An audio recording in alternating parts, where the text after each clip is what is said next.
నా స్టైల్లో చేసే పూరీ కర్రీ రెసిపీని ఈరోజు మీతో షేర్ చేసుకుంటున్నాను. నమస్తే, నేను Harinmani. Welcome back to my channel Harinmani's kitchen. ముందుగా ప్యాన్లో ఆయిల్ వేసుకున్నానండి. ఆయిల్ వేడెక్కిన తర్వాత పోపు వేసుకుంటున్నాను. ఆవాలు, జీలకర్ర, పచ్చిశనగపప్పు ఇవి బాగా వేగిపోయిన తర్వాత బంగాళదుంప ముక్కలు అలాగే క్యారెట్ ముక్కలు కూడా వేసేసుకుంటున్నాను నేను. ఈ రెండింటిని కాసేపు వేయించుకోవాలి. వేయించుకొని ఇప్పుడు మూత పెట్టి కాసేపు మగ్గించుకోవాలి. ఇప్పుడు కాస్త మగ్గినాయండి ఇవి. ఇప్పుడు కరివేపాకు, పచ్చిమిర్చి ముక్కలు, అల్లం ముక్కలు కూడా వేసేసుకోవాలి. వీటిని కూడా బాగా కలిపేసుకొని కాసేపు మగ్గించుకోవాలి. వీటిని కూడా మూత పెట్టేసుకుంటున్నాను. ఓకే, ఇప్పుడు ఇవి కూడా కాస్త బాగానే వేగినాయండి. దీనికి బాగా వేగకూడదు పూరీ కూరకి. ఇప్పుడు ఇందులో ఉల్లిపాయ ముక్కలు కూడా వేసేసుకుంటున్నాను. సన్నగా పొడవుగా కోసిన ఉల్లిపాయ ముక్కలు కూడా వేసేసుకొని రుచికి సరిపడా ఉప్పు కూడా వేసేసుకుంటున్నాను. నాకు 1.5 స్పూన్ వరకు ఉప్పు పడిందండి. అలాగే కాస్త పసుపు కూడా వేసేసుకోవాలి. వీటన్నిటిని బాగా కలుపుకోవాలి. వీటిని కూడా మూత పెట్టేసి మగ్గించుకుందాం.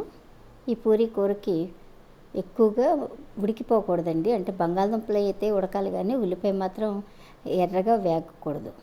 మధ్య మధ్యలో కలుపుకుంటూ ఉన్నాను నేను. ఓకే, ఇప్పుడు ఉల్లిపాయలు మగ్గినాయి అంతేనండి. ఇప్పుడు ఈ స్టేజ్లోనే మనం వాటర్ వేసేసుకుంటున్నాం. ఓకే, వాటర్ వేసేసిన తర్వాత బాగా కలిపేసుకొని ఈ వాటర్ మరిగేంత వరకు మూత పెట్టి ఉంచుకుందాం. ఓకే, వాటర్ మరుగుపట్టింది కదా. ఇప్పుడు ఇందులో నేను గోధుమ పిండి వేస్తానండి. గోధుమ పిండిని వాటర్లో కలిపేసాను, ఒక 2 స్పూన్ల వరకు. దీన్ని కూడా ఇప్పుడు ఈ కూరలో వేసేసాను. వేసి బాగా కలిపేసుకోవాలి. చాలా సింపుల్గా అయిపోతుందండి కర్రీ అయితే. ఓకే అండి, ఒక్కసారి కొద్దిసేపుగా మూత పెట్టి ఉంచేస్తున్నాను నేను. ఓకే, రెడీ అయిపోయింది కూర. ఇప్పుడు ఇందులో చివరిగా కొత్తిమీర వేసేసుకుంటున్నాను. కొత్తిమీరను కూడా బాగా కలిపేసుకోవాలి. ఓకే అండి, రెడీ అయిపోయింది. ఇంకా స్టవ్ ఆఫ్ చేసేసుకున్నాను నేను. ఇప్పుడు మీకు పూరీ వేయించడం మాత్రమే చూపిస్తున్నానండి. అంటే పూరీ బాగా పొంగడం ఎలాగన్నది కూడా చాలామందికి రాదు.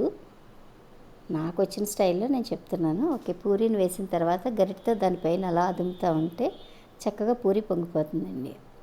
అంతేకాదండి, మెయిన్ ఏంటంటే పూరీ పిండి కలపడంలో కూడా చాలా ఇదిగా మనం గట్టిగా కలుపుకోవాలి.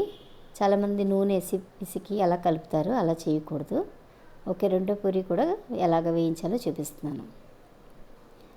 మీరు పూరీ మీద గరిటె పెట్టి అలా అదుముతూ ఉంటే చాలండి, చక్కగా పూరీ పొంగిపోతుంది. నెక్స్ట్ వీడియోలో పూరీ పిండి ఎలా కలపాలో మీకు చూపిస్తాను నేను. ఓకే, చూసారుగా, రెండు వైపులా కూడా చక్కగా పొంగిపోతుంది. ఓకేనండి, ఎంత టేస్టీ అండ్ హెల్దీ అయిన Puri with Puri curry recipe మీతో షేర్ చేశాను. ఇది మీకు నచ్చితే ఎలా ఉందో కామెంట్ చేయండి, నచ్చితే లైక్ చేయండి, అలాగే నా వీడియోని షేర్ చేయండి. మరిన్ని రుచికరమైన వంటల కోసం నా ఛానల్ సబ్స్క్రైబ్ చేసుకొని నోటిఫికేషన్స్ ఆన్లో ఉంచుకోండి. Thanks for watching.